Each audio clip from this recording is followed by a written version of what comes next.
성경의 문학 양식을 정확히 파악하라 계속 공부하도록 하겠습니다. 다섯 번째로 예언 장르입니다. 지금까지 4개를 다뤘는데 이제 다섯 번째 예언 장르를 다루도록 하겠습니다. 예언 장르는 구약의 4개의 대선지서와 12개의 소선지서의 특징이 잘 나타나 있습니다. 예언하면 미래를 예측하는 내용이 주된 내용일 것이라는 선입견을 갖고 있는데 실제 선지서에는 미래를 예언하는 내용이 그렇게 많이 나오지 않습니다. 피와 스튜어트에 의하면 구약 예언 중에서 메시아 예언은 2% 미만이며 새언약 시대를 묘사하는 예언도 5% 미만입니다. 또한 장차 다가올 사건들과 관련한 예언은 1% 미만에 불과하다고 봅니다. 자, 그러면 예언 장르가 주로 다루는 내용은 무엇일까요? 주된 내용은 악행에 대한 책망, 징계의 위협과 회개 촉구입니다. 예언서를 실제로 연구해보면 이런 내용들이 주를 이루는 것을 알 수 있습니다. 자, 아래 다루겠지만은 미래에 대한 예언의 분량이 작다고 해서 결코 무시해서는 안 됩니다. 이는 미래 소망의 메시지를 전할 때 중요한 역할을 합니다. 자, 선지서는 해석하기 매우 어려운 장르에 속합니다. 그 이유는 현 시대에 선지서 장르와 유사한 장르가 존재하지 않기 때문입니다. 자, 선지서에는 많은 은유적 언어와 상징적인 언어들이 사용되고 있습니다. 이런 은유적 표현과 상징적 언어는 다른 책과 마찬가지로 역사적, 정경적 맥락 속에서 해석해야 됩니다. 특히 상징은 아주 다양하게 해석될 수 있기 때문에 신중하게 해석해야 합니다. 원래 저자와 청중에게 상징은 어떤 의미를 가졌는지 물어야 하고 성경 전체에서 상징이 어떻게 기능하는지 살펴봐야 합니다. 예언서의 기본적인 메시지는 두발저와 헤이즈에 의하면 첫째, 너희는 언약을 위반했다. 그러므로 회개하는 것이 좋을 것이다 는 내용입니다. 둘째는 회개하지 않겠다고 하면은 그러면 심판이 있을 것이라는 위협의 메시지가 있습니다. 세 번째, 그러나 심판 너머에도 영광스러운 미래 회복의 소망이 있다는 메시지입니다. 자, 첫 번째 항목은 이스라엘 백성이 하나님의 언약을 얼마나 심각하게 위반했는지 규탄하는 데 주로 우상숭배, 사회 정의 상실, 종교적 형식주의 등이 주된 위반 사항들입니다. 두 번째 항목은 선지자의 외침에도 불구하고 회개치 않자 하나님께서 아수르와 바벨론을 들어 심판하시겠다는 것이 주된 내용입니다. 세 번째 항목은 주로 포로기한 이후 희망의 메시지와 연관이 있습니다. 자, 미래의 새 시대에는 대체로 이상화된 언어로 표현되어 있는데 단순한 민족적 차원을 넘어 메시아 시대에 도래할 희망의 메시지를 포함하고 있습니다. 자, 이런 차원에서 미래 예언의 분량이 작지만 메시아 시대를 내다본다는 관점에서는 매우 중요한 것입니다. 자, 예언의 다중적 성취를 보겠습니다. 자, 어떤 예언은 한 번의 성취로 끝나는 것이 아니라 여러 번 성취되는 경우도 있습니다. 맥카트니와 클레이턴은 다중적 성취라는 말보다 예비적 성취와 완전한 성취 혹은 모형론적 성취와 대형적 성취라는 용어를 사용합니다. 혹은 그림자적 성취와 진짜 성취라는 용어를 사용합니다. 그래서 이전의 성취가 미래에 성취될 것에 대한 예언적 성격이 있다고 보고 있습니다. 자, 실례로 사무엘하 7장 14절에 솔로몬에게 이 말씀은 예비적이고 불완전한 성취가 되었지만은 사무엘하 7장 14절에 나오는 이 말씀이 그리스도 안에서는 완전히 성취된 것으로 봅니다. 자, 사무엘하 7장 14절을 한번 읽어보겠습니다. 나는 그에게 아버지가 되고 그는 내게 아들이 되리니 그가 만일 죄를 범하면 내가 사람의 매와 인생의 채찍으로 징계하려니와. 자, 아버지와 아들과의 관계, 그리고 범죄하면은 징계하리라는 말씀, 조건성이 좀 들어있죠. 자, 이 말씀이 솔로몬에게는 예비적이고 불완전하게 이루어졌지만은 예수 그리스도 안에서 예수님은 너는 내 사랑하는 아들이라고 불리셨고 하나님 아버지는 완전한 아버지가 되셨죠. 그래서 그리스도 안에서 완전한 성취가 이루어진 것으로 봅니다. 예언 장르는 구약에만 있는 것이 아니라 신약 성경의 마태복음 24장, 마가복음 13장, 누가복음 21장에도 예언에 속합니다. 자, 앞에서 말한 대로 선지서는 대부분 시문체로 기록이 되어 있습니다. 선지서를 잘 해석하기 위해서는 그림 언어와 대구법과 언어의 간결성 등과 같은 시문체 분석의 도구들을 잘 익힐 필요가 있습니다. 자, 6번째 비유 장르입니다. 자, 비유 장르는 앞에서 이미 비유적 표현을 다루면서 어느 정도 논했기 때문에 여기서는 비유 해석에 초점을 맞추어 간략하게 요약을 하겠습니다.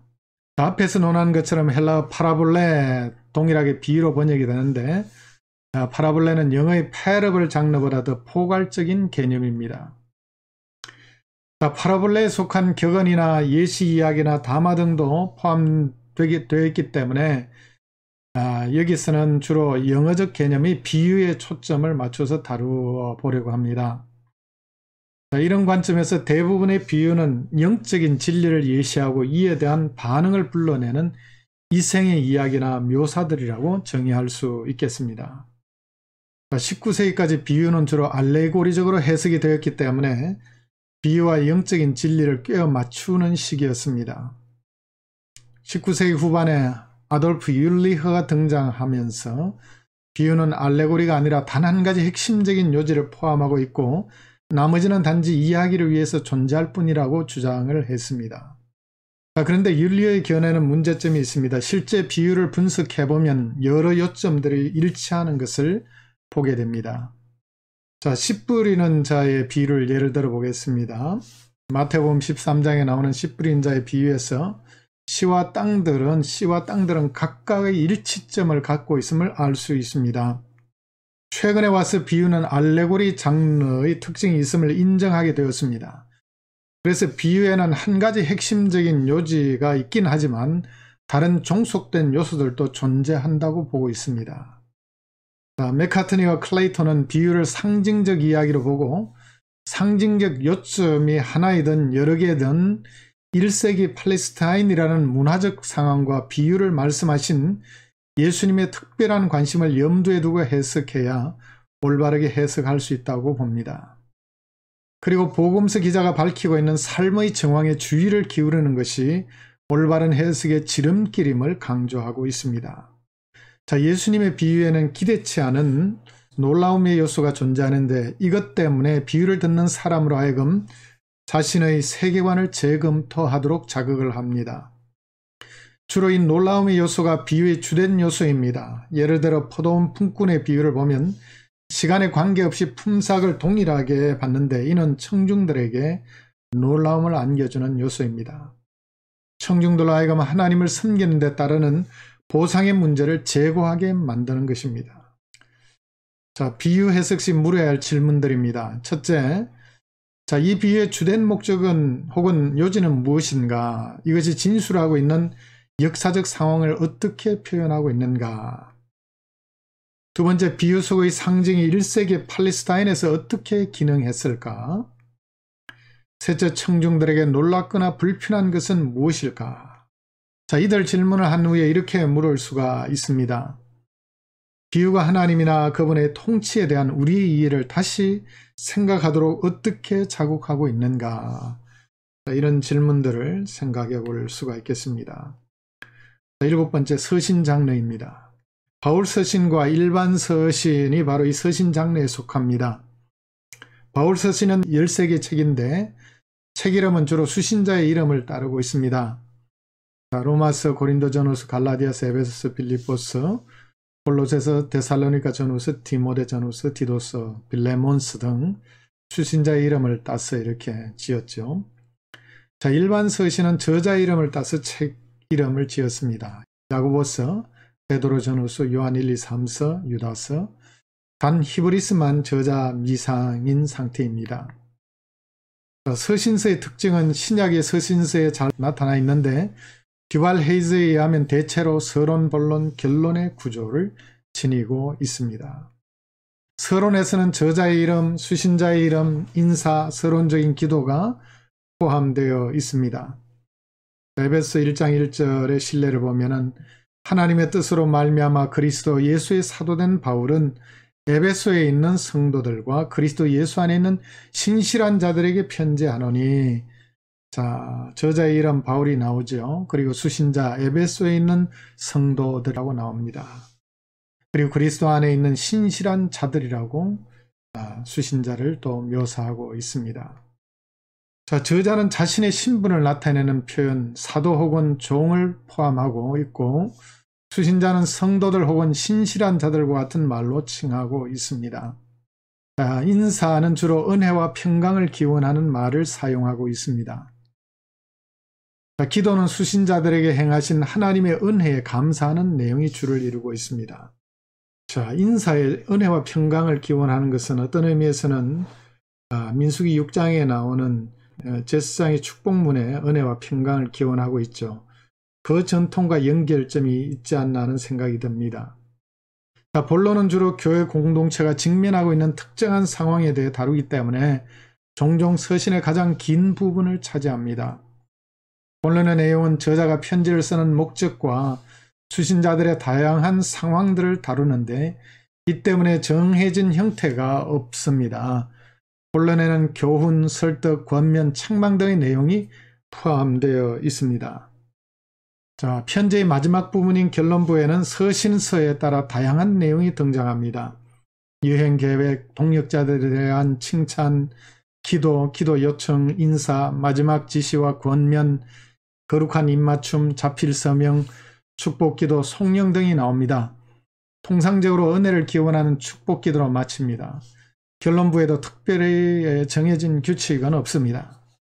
자, 서신 장르에 대한 자세한 해석 방법은 피와 스튜어트의 책 How to Read the Bible for All Its Words, 제가 이 책이 번역이 되는지 모르겠는데 제4장의 서신서 부분을 읽어보면 좋겠습니다.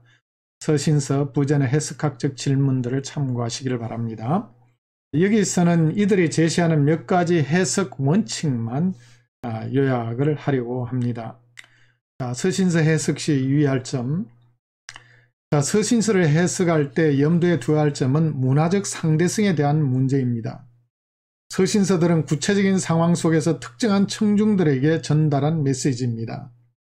그래서 이를 21세기에 사는 우리에게 적용할 수 있는가의 문제가 생기게 됩니다. 어떤 문제는 당시의 문화적 상황에 적용해야 할 문제이고 어떤 문제는 당시의 문화를 뛰어넘어 우리에게 적용할 수 있는가를 분별할 필요가 있습니다. 자, 어려운 점은 이렇게 명백하게 구분짓기 쉽지 않은 경우들입니다. 자, 이를 해결하기 위해서 피와 스튜어트는 몇 가지 규칙을 제안하고 있습니다. 서신서 해석에 대한 피와 스튜어트의 제안을 보겠습니다. 자, 첫째, 본문의 의미는 원래 저자와 독자의 이해 범위를 벗어난 것을 결코 가리킬 수 없다는 내용입니다. 자, 예를 들면 고린도전서 13장 10절에 온전한 것을 신약 성경을 의미하는 것으로 이해하고 고린도전서 14장에 나오는 예언과 방언의 은사가 교회에서 중단되었다고 해석하는 것은 결코 본문이 의도한 바가 아닙니다. 왜냐하면 바울이나 고린도 교회는 신약 성경이 나타날 것이라고 결코 생각하지 않았기 때문입니다. 둘째, 1세기의 청중들에게 주어진 말씀의 상황과 우리의 상황이 일치한다면 그들에게 주신 메시지를 우리에게 그대로 적용할 수 있습니다. 예를 들면 모든 사람이 죄를 범하였다든지 우리가 믿음으로 말미암아 은혜로 구원을 받았다든지 긍휼과 자비와 겸손과 온유 오래 참음으로 옷 입으라는 말씀이든지, 자, 이런 말씀은 그 원리를 그대로 우리에게 적용할 수 있겠습니다. 자, 기타 확장된 적용의 문제와 오늘날 상황과 일치하지 않는 특수한 경우들의 해석 문제와 해석에 있어서 문화적 상대성의 문제는 피와 스튜어트 책을 참고하시기를 바랍니다. 자, 묵시 장르 보도록 하겠습니다. 자, 맥카트니와 클레이턴은 묵시를 지상의 사건들, 특히 하나님의 백성의 고난을 하나님과 악의 세력 간의 천상의 전쟁의 표현으로 해석하고 이런 세력들에 대한 하나님의 다가올 궁극적인 승리를 매우 상징적인 이미지로 묘사하고 있는 문학 장르라고 정의를 하고 있습니다.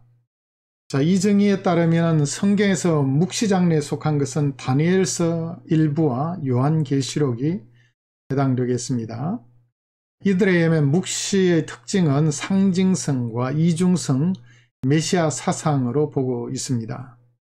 자, 먼저 상징성을 보겠습니다. 상징성은 묵시 장르에는 상징으로 넘쳐납니다. 상징의 올바른 해석이 묵시 해석의 열쇠입니다. 묵시의 정확한 내용은 묵시를 받은 저자들이 당시에 잘 몰랐을 수 있습니다. 어떤 묵시는 세월이 지나 성취될 때 그 의미가 분명해지기도 합니다. 자, 그런데 다니엘과 묵시록에 사용된 상징들은 고통 가운데 있는 성도들에게 위로와 격려를 줍니다. 이를 위해 묵시가 주어졌습니다.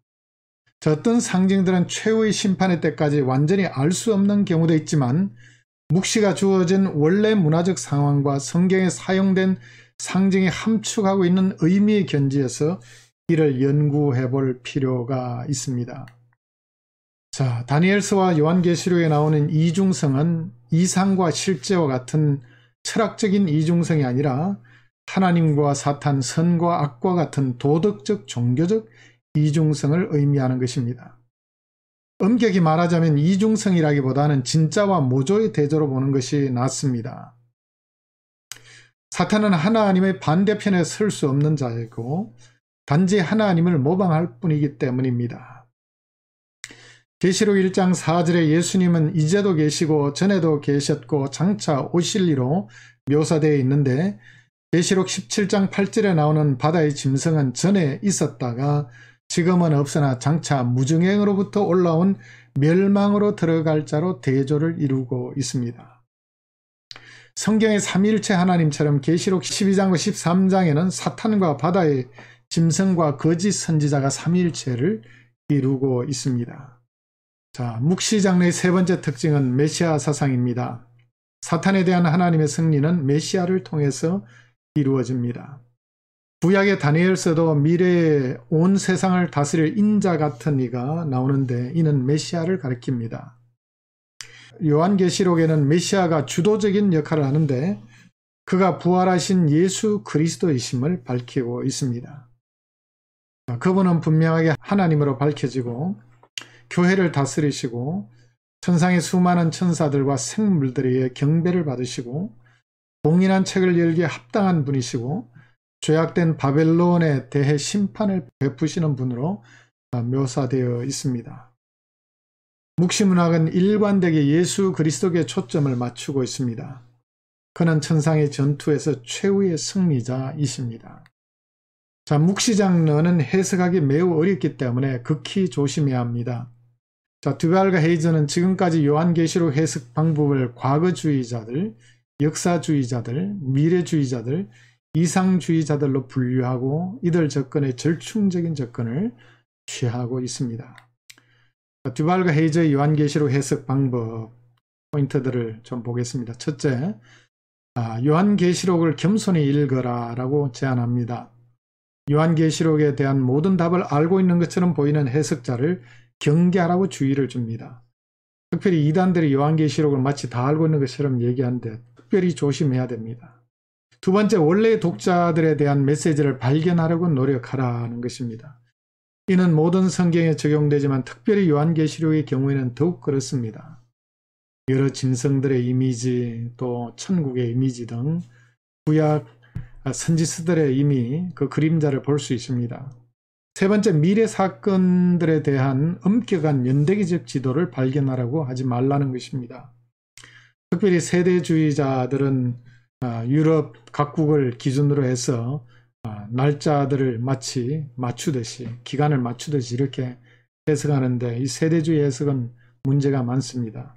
요한계시록을 진지하게 대하되 항상 문자적으로 다루지는 말아야 되겠습니다. 요한계시록의 그림 언어를 문자적으로 취급하는 일을 피해야 합니다. 자, 다섯째, 요한이 이미지를 구체적으로 규명하고 있는 경우 특별히 유의할 필요가 있습니다. 해석의 단서가 되기 때문입니다. 예를 들면 1장 17절의 인자는 그리스도이며 1장 20절의 금촛대들은 교회들이고 5장 5, 6절의 사자는 어린 양이고 자, 12장 9절의 용은 사탄이고 21장 9절의 10절의 천상의 예루살렘은 어린 양의 신부 혹은 교회입니다.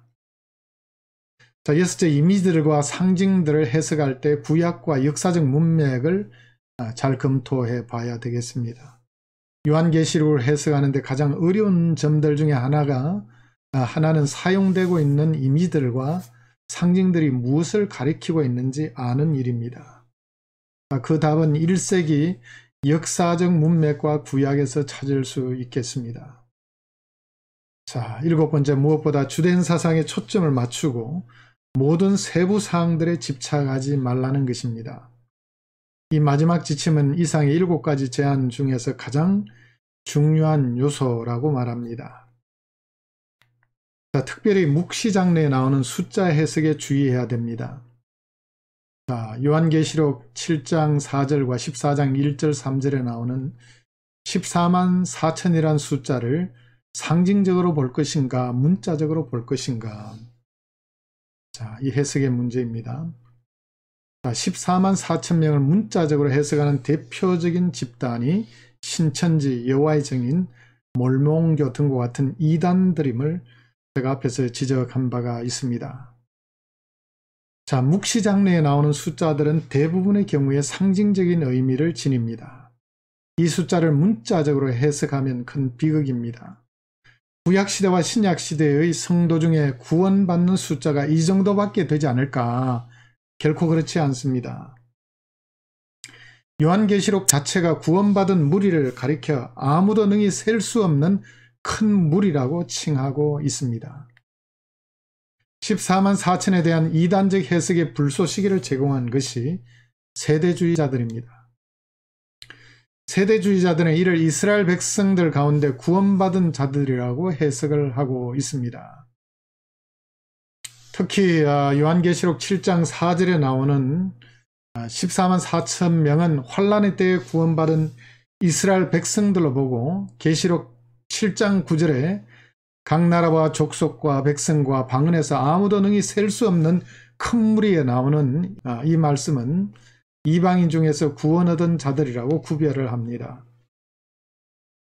그래서 요한계시록 7장 4절에 나오는 14만 4천과 계시록 7장 9절의 14만 4천을 구분하는데 앞의 것은 환란 때 구원받은 이스라엘 백성들로 뒤의 것은 이방인 중에 구원받은 자들로 정말 이럴까요? 그런데 세대주의 성경 해석의 결정적인 문제점은 14만 4천 명이 인침을 받은 자들이라는 사실과 맞지가 않습니다. 자, 이렇게 되면 7장 9절에 나오는 큰 무리는 인침받지 않고 구원받은 자들이 되는 것입니다. 자, 이렇게 되는 경우는 없죠. 자, 더 확실한 것은 14장 1절 3절에 나오는 14만 4천 명에 대한 설명입니다. 계시록 7장 14장에 나오는 14만 4천이라는 숫자는 동일한 그룹을 나타내고 있습니다. 그런데 14장 3절에는 이들이 인침을 받은 자들이요 땅에서 속량함을 받은 무리라고 구체적으로 밝히고 있습니다. 이는 곧 14만 4천 명의 유대인들 가운데 구원받은 자를 가리키는 문자적인 숫자가 아니라 땅에서 구원받은 모든 성도들을 지칭하는 말임을 의미하는 것입니다. 자, 왜 14만 4천이라는 숫자를 사용했을까요? 묵시록에 나오는 숫자는 대부분 상징적인 숫자입니다. 자, 이는 12 곱하기 12 곱하기 1000을 나타내는 숫자입니다. 구약의 12지파와 신약의 12사도와 여기에 충만한 숫자를 상징하는 1000을 곱한 숫자인 것입니다. 이는 구약시대와 신약시대에 구원받은 허다한 무리를 상징하는 숫자입니다. 자, 이것이 대부분 복음주의 주석가들의 공통된 견해인 것입니다. 자, 이 의미가 더 확실한 것은 계시록 21장에 가면 새 예루살렘 성문에 12지파 이름이 새겨져 있고 그 성곽의 기초석 위에 12사도의 이름이 새겨져 있는 것을 보면 알 수 있습니다. 구약시대의 언약 백성들을 대변하는 12지파의 이름과 신약시대에 구원받은 성도를 대변하는 12사도의 이름이 새겨져 있고 여기에 충만한 수를 상징하는 1000을 곱한 것이니 이는 구약시대와 신약시대에 구원받은 허다한 하나님의 백성을 가리키는 말입니다. 자, 지금까지 성경의 8가지 장르를 중심으로 다루었습니다. 이제 이들 장르를 더 포괄적으로 아우르는 상위 장르를 크게 2가지로 나누면 산문체와 운문체로 구분할 수 있겠습니다. 성경의 산문체는 주로 내러티브, 이야기 장르를 사용하고 있고 시가서와 선지서 대부분은 운문체를 사용하고 있습니다. 자, 이제 이들 두 큰 범주의 장르의 특징을 다루도록 하겠습니다.